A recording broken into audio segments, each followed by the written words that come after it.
بسم اللہ والصلاۃ والسلام علی رسول اللہ وبعد۔ ایک بہن نے پوچھا ہے کہ اگر کوئی آدمی کسی کی ہتیا کرتا ہے، کسی کو قتل کرتا ہے یا خودکشی کرتا ہے تو یہ تو تقدیر کا لکھا ہوا تھا، اللہ نے چاہا تب نہ ہوا، تو پھر اس کی کیا غلطی ہے؟ دیکھیں، یہ بات ہم نہیں کہہ سکتے کہ اس نے جو قتل کیا ہے اس میں اس کا ہاتھ نہیں تھا۔ ہم تقدیر پر ایمان رکھتے ہیں، اور ایمان کے 6 پیلرز میں سے ایک پیلر ہے تقدیر پر ایمان رکھنا، اور تقدیر کے مراتب میں سے یہ ہے کہ اللہ تعالیٰ کو ہر چیز کا علم ہے، اللہ تعالیٰ جو چاہتا ہے وہی ہوتا ہے، اور اللہ تعالیٰ نے ہر چیز کے بارے میں لکھ دیا ہے، اور اللہ تعالیٰ ہر چیز کا پیدا کرنے والا ہے۔ لیکن یہ بات یاد رکھیں کہ اللہ تعالیٰ نے کسی کو اچھا کام کرنے پر بھی مجبور نہیں کیا اور کسی کو برا کام کرنے پر بھی مجبور نہیں کیا۔ سب سے پہلے ایک انسان کو عقل دی ہے، انسان کی طبیعت میں صحیح اور غلط کی تمیز رکھ دی، پھر اللہ تعالیٰ نے ایک انسان کو عقل دی، صحیح اور غلط کی تمیز عطا فرمائی، اس کو پتہ ہے کہ یہ کام صحیح ہے، اور اگر دنیا میں بھی ہم وہ کام کرتے ہیں تو لوگ اس کو اچھا سمجھتے ہیں، اس کو پتہ ہے کہ یہ کام غلط ہے، اور اگر ہم دنیا میں بھی وہ کام کرتے ہیں تو لوگ اسے غلط سمجھتے ہیں۔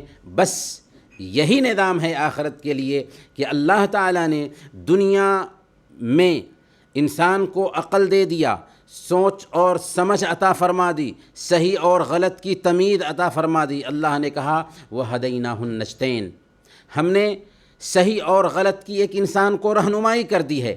اب اگر وہ کوئی غلط کام کرتا ہے تو مجرم وہ ہے، اگر وہ صحیح کام کرتا ہے تو اس کی اس پر حوصلہ افزائی کی جائے گی اور وہ انعام کا حقدار ٹھہرے گا، اگر غلط کام کرتا ہے تو وہ سزا کا حقدار ٹھہرے گا۔ اللہ رب العالمین نے انسان کو اختیار دیا ہے، اور اسی اختیار کی بنیاد پر وہ عمل کرتا ہے۔ رہی بات یہ کہ ایک انسان کسی کو قتل کرے تو اسلام نے اس بات کی گنجائش نہیں رکھی کہ ایک انسان کسی کو قتل کرے۔ اسلام کی نظر میں کسی بھی انسان کی جان، چاہے وہ مسلم ہو یا غیر مسلم، اگر معصوم جان ہے تو اسے قتل کرنا ساری انسانیت کو قتل کرنے کے برابر ہے۔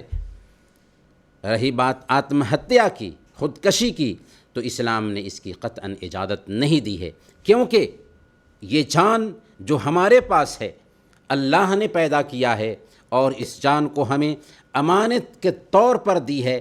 اس کے ہم مالک نہیں بلکہ ہمارا رب مالک ہے۔ اگر ہم اس کے ساتھ چھیڑ چھاڑ کریں گے، اللہ کے نبی صلی اللہ علیہ وسلم نے ارشاد فرمایا، جس کسی نے دنیا میں اپنے آپ کو کسی چیز سے قتل کیا تو کل قیامت کے دن اسی کے ذریعہ اس کو سزا دی جائے گی۔ اس لیے یہ بات نوٹ کریں کہ اللہ رب العالمین نے غلط کام کرنے پر کسی کو مجبور نہیں کیا ہے، بلکہ انسان اپنے اختیار سے غلط کام کرتا ہے، اور اسی اختیار کا استعمال کرنے کی وجہ سے اس کو سزا ملنے والی ہے۔ امید کہ یہ بات واضح ہوگی۔ وصلی اللہ علی نبینا محمد وعلی آلہ وصحبہ اجمعین۔